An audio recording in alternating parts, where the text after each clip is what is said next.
Good evening and welcome to the third Beyond the Front Page tonight for the spring 2023 semester here at QU Community College, put on by Spectrum, Verizon, Fios, ARMA, the Auburn Regional Media Access, as well as the college's radio station 89.1.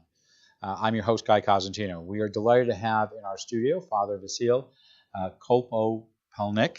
I will butcher these names and I apologize, of St. Peter and Paul Ukrainian Church here in Auburn, as well as two Ukrainians who've come here since the war started overseas about 13 months ago, Olena Abronova and Maryna Svorin.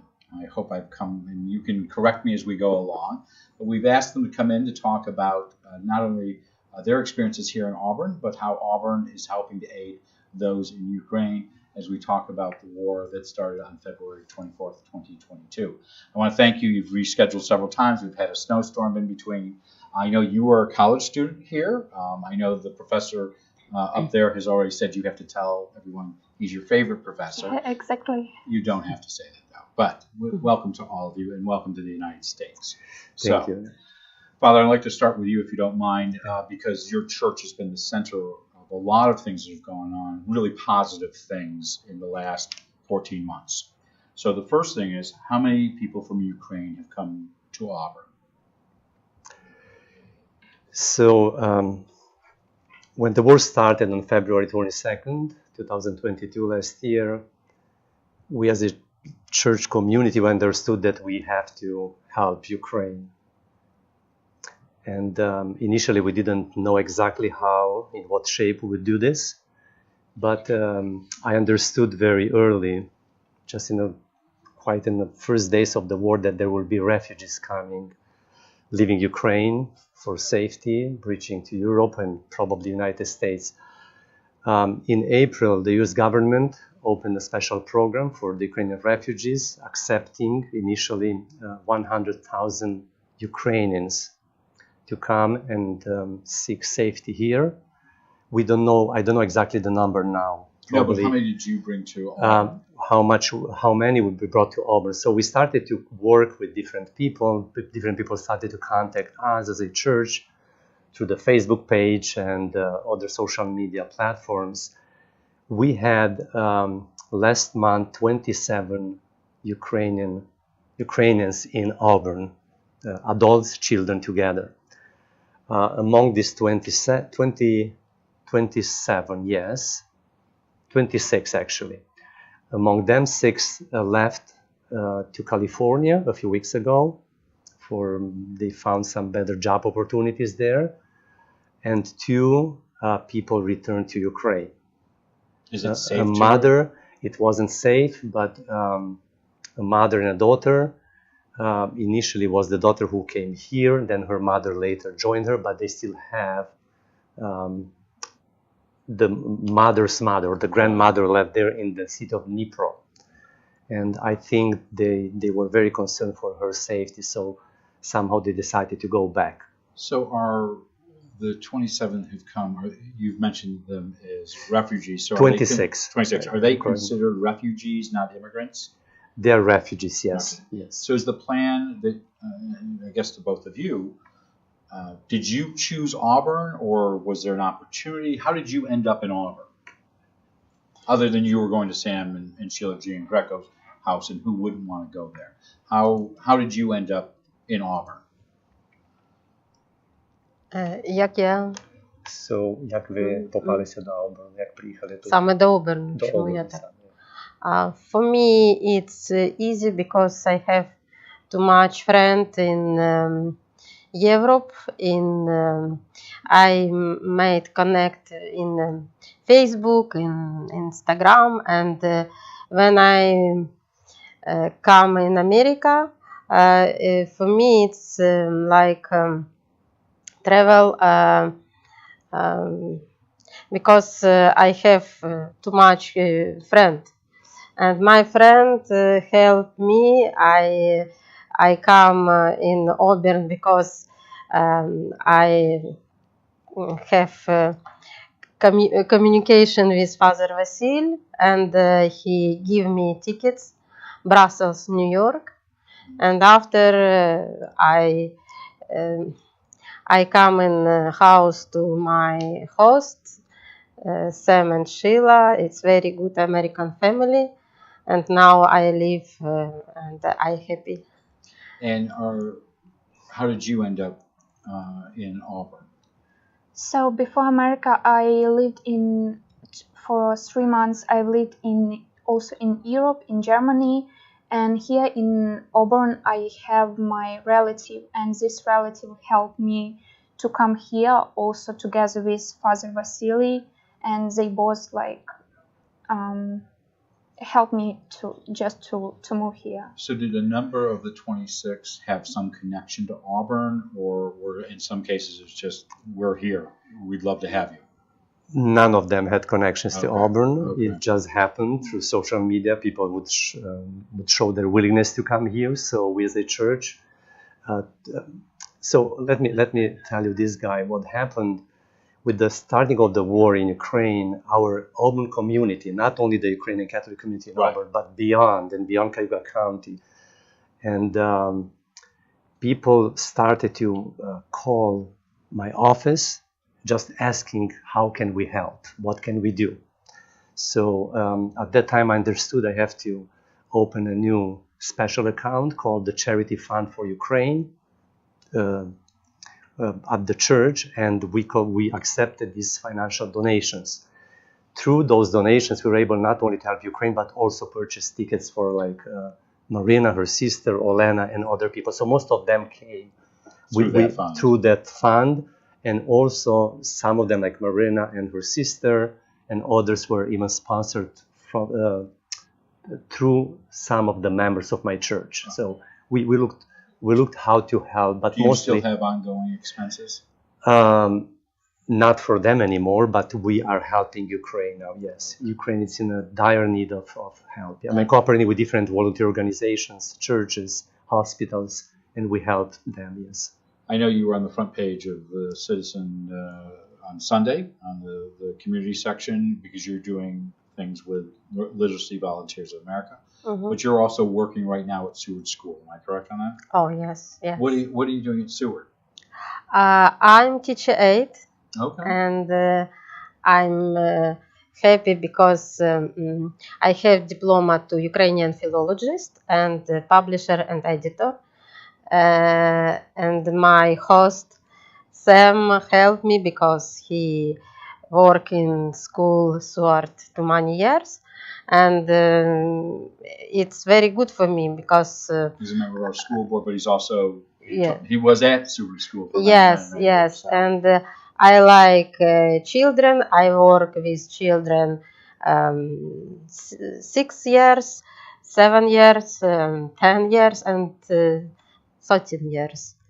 And I help two Ukrainian children. It's a boy and a girl who studied in the school. And I know in your particular case, you were originally going to Auburn High School.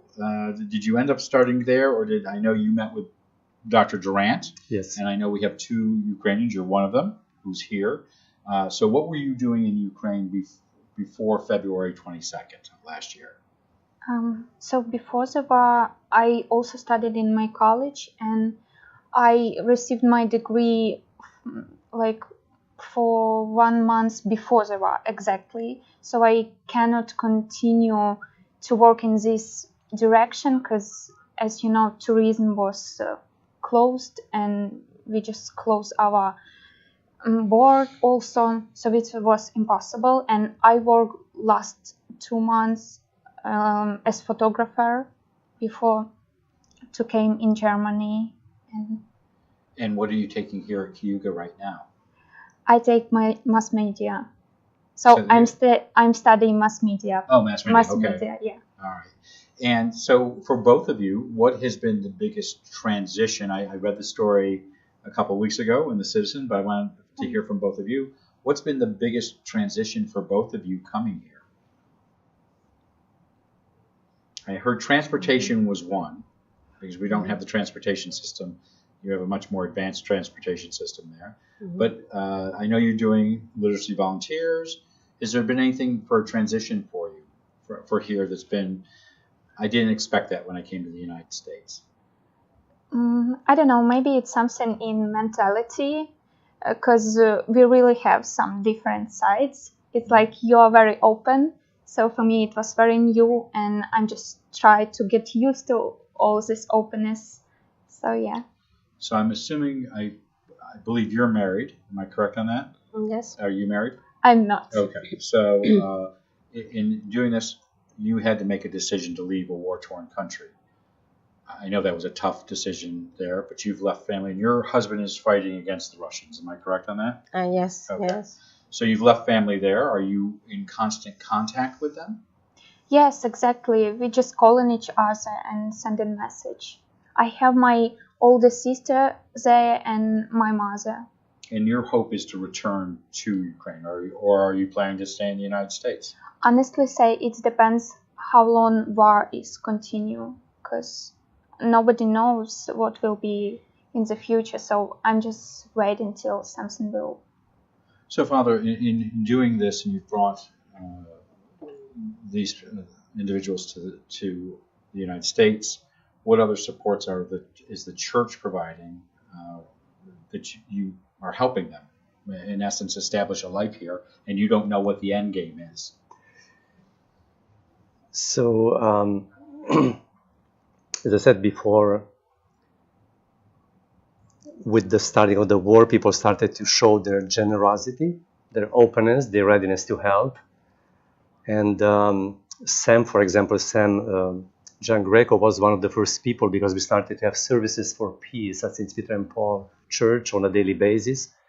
And people like him and others approached me, and they said, look, if Father, you want to bring someone, we open our house and we can host them. So even currently, we have 3 American local families who are hosting our Ukrainian people. Maryna, Maria. So some are in apartments, yes. And some are some with the families. Yes, some in the apartments, some with the families. Are you still looking for host families? Not anymore, because we don't have people coming, and I'm not sure how the program United for Ukraine works now for the refugees. So it was the original bringing the refugees in, yes, and then yes, as this goes on, we don't know. We don't know. Yes. Where are you originally from? I should have asked that. Where are you from? Yes. Okay. I'm fully Ukrainian. Okay. On both sides, my father's side, my mother's side, but I was born in Romania. Okay. So just at the border with Ukraine, a quarter mile from the border. So what happened at the Second World War, borders changed, so a huge number of Ukrainians were left in Romania. And how long have you been in the United States? I've been since 2001. And how long have you been at St. Peter? Yeah, St. Peter and Paul since 2012, yes. Yeah, and, 10 years now. So transition-wise, you're hoping to get your degree. What is your track for degree? Are you getting a degree in the next year, next 2 years? Or are you still working that out? Because it's all new. Because you just started in January, am I correct on this? Yeah. Okay. I have started only here for 2 months, so I'm not sure. So there is a Ukrainian, you talked eloquently about this whole idea that Ukraine has a history here in Auburn. Started in the 1880s? Yes. And you would call these the which wave? The 5th. Okay, so explain where the others came from, other than 1880. Okay, so we know that in the 1880s there were the first immigrants from Ukraine coming to find better job opportunities here.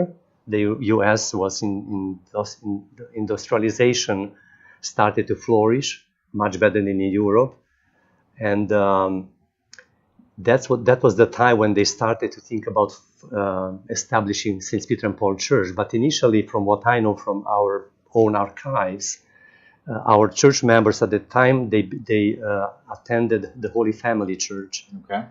And then slowly they organized themselves and established St. Peter and Paul in 1901, 122 years ago, on Washington Street. And then there were not other waves that came. That was the first wave. The second wave was around with the First World War, 1914-17. There was the third wave starting with the Second World War, after particularly, 1945, 1946, 7, 8.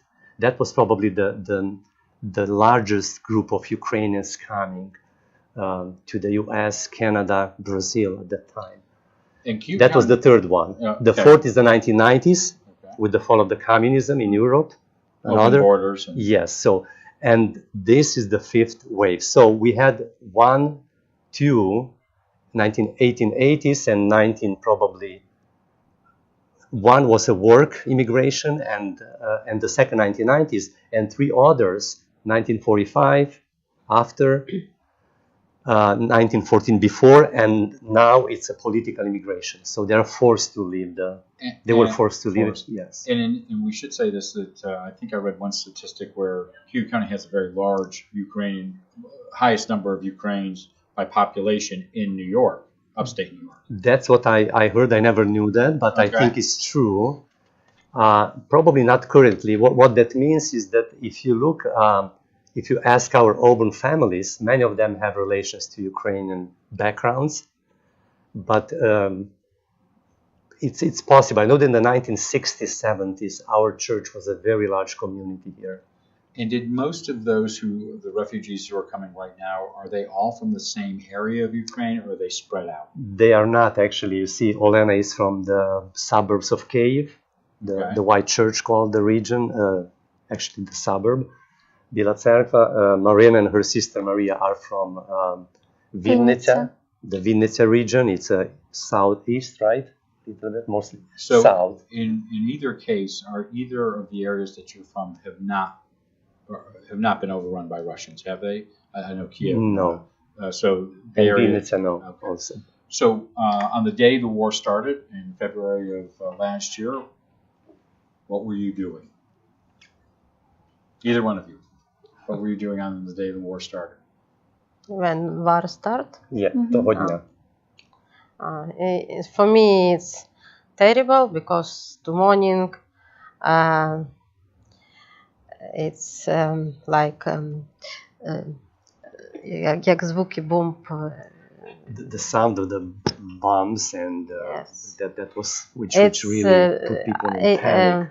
Scared her. Yes. So we should say, while the Russians have not invaded those particular areas and taken them over, they have attacked those areas. They have attacked, yes. Okay, so there have been air raids, there have been bombs, there have been missiles into those areas. Okay. I know I have plan. I won't go in Kiev in its day, but start war and my life changed. And what was happening? Where were you the day the war started? So I was working and I was renting my flat. So when we discovered that war is started, I just called my sister. She also was in Vinnytsia, and we just met each other very, very fast, and we decided to move to our relatives in the village, because like to be in the village, it's more not so dangerous as to be in the big city. Mm-hmm. So we were calling to our friends, and we came to them and just drive with our car to home. It was kind of very scary, because I remember that when we were moved through the city, we were listening all these bombs and all these noises. So yeah, we just decided that we need to be with our family. And your husband is where right now? He stay in my city. He stay in Ukraine, and he guard my city like a military volunteer. So he's not necessarily in the military, he's a volunteer. It's like specially, yes. It's called the territorial defense yes. group, National Guard. Like something like yes, that. Okay. Yes, and he guard sometimes station, bridge, administration in my city, because it's important, and I have office to my charitable foundation. It's my organization. I give help to women in Ukraine, and I give key for my office for my husband and friend to my husband, and he working with my office. And how often do you talk to him? I speak every day. I won't speak every day and connect with him, but sometimes we have problem with mobile connect. Sometimes in city not light, 5 years, for example, in day, and mobile connect not good. And how often are you talking to your family? With my sister, like once per a couple of days. Okay. It depends. And but where is we she? every time messages each other. Okay. So you can still do instant messaging. And Yeah. you have other family there as well. Hmm. Father, how I know there's been this outpouring of support to the church for that, Yes. but Auburnians have also helped to send aid overseas. Can they still help? So, on behalf of the Ukrainian people, of those who are helped through our church, of course, I want to say thank you for the generosity that we have experienced through our community here in our community in Auburn. It is something which impressed me very much because I did not really expect to have so much support. But we understand why. So for me, it's not a mystery. It is because Ukraine is defending the truth, the freedom, the human dignity, all these values which we as Americans understand so well here. And Ukraine must win for this reason, because we all believe that the world that we are building should be a better place for everyone. So I would say very frankly, there is no room for such a violent system like the Russian political system in the world. And I think that's what people understand, people, educated people who just watch the news. Anyone understands, because we feel that distinction between good and bad, right? And we all understand Ukrainians are on the side of goodness. And so I'm very grateful to anyone who helped. At this stage, thank God, most of the Ukrainians here are working, or as Maryna Maria studying at the college. They are all set. Well, our help still continues to go to Ukraine. Ukraine is in dire need of various kinds of help. So people can still send checks to. Yes. So we accept monetary donations, and we cooperate with different particular hospitals and volunteer organizations. For example, to help with the treatments of wounded soldiers, wounded civilians. I even cooperate with the monasteries in Ukraine, or churches who opened their buildings to host the refugees or the internally displaced people in Ukraine. There are millions of them from the eastern part of Ukraine. This is an unfair question to you, and it's going to be the last question. How does this all end? You know, for me personally, and as a Christian, as a Catholic priest, I believe we have to look at what happened with Jesus. You know, he died on the cross. And symbolically, we can say that Ukraine has been crucified in this war. But what comes after the crucifixion? We're in the time of the Great Land. It comes the resurrection. So Ukraine will win this war. That's what I believe. We rise again. There will be an enormous amount of work, particularly to heal the traumatized people. You can imagine it's millions of people. But one thing I understand when I work these organizations in Ukraine, and I talk to the people, one thing that comforts them is that they don't feel alone. Maybe many wars in history were different, when people just felt alone, attacked. Nobody would take care, or they were unable to. In our case today, in this 21st century, and that's the signal for me that the world is becoming a better place for everyone. We have to build a better humanity, and Ukraine is helping to do that. Not only for Ukraine. This war, it's a war against anything was destructive, and you know that we can have that destructive tendencies anywhere in the world. So even our democracies are fragile, but Ukraine tells us that we have to stay strong, we have to love freedom, we have to love the truth, and respect the human dignity. So that's my message, and that's my hope. Well, Father, thank you for your good work on this. Our guest has been Father Vasile Colopelnic. We appreciate you. Thank you. Everything you're doing, and people can still help. And on behalf of those of us who live here, welcome to our community. We wish you didn't have to be here under these circumstances, though we love having you here. And we wish you good luck both in school, with the work you're doing at Seward, and literacy volunteers. It's greatly appreciated. So we wish you well, and we hope that you'll come on maybe in another 6 months and give us an update on what's going on. Thank you. Our guests again have been Father Vasile Colopelnic of St. Peter and Paul Ukrainian Church here in Auburn, as well as Olena Abronova and Maryna Svorin to discuss what has been going on in Europe and also their stays here in the United States. We'll return in 2.5 weeks after the college's spring break with Cuyahoga County District Attorney Brittany Antonacci, as well as City Manager Jeff Digert. And then we'll also have with us Jeff Perazzola of the Auburn School District with Lisa Green to talk about their budget that will go before voters in mid-May. And on May 9th, we'll have our annual Auburn Large School Board forum here. You can send us questions for any of our guests other than the school board members. Those are designed by Jeremy Boyer of The Citizen to cozguytho@aol.com. But I'm Guy Cosentino for Cuyahoga Community College. I want to thank you for watching. I want you to be safe out there. Be good to each other, but more importantly, enjoy the holidays with your families and be safe.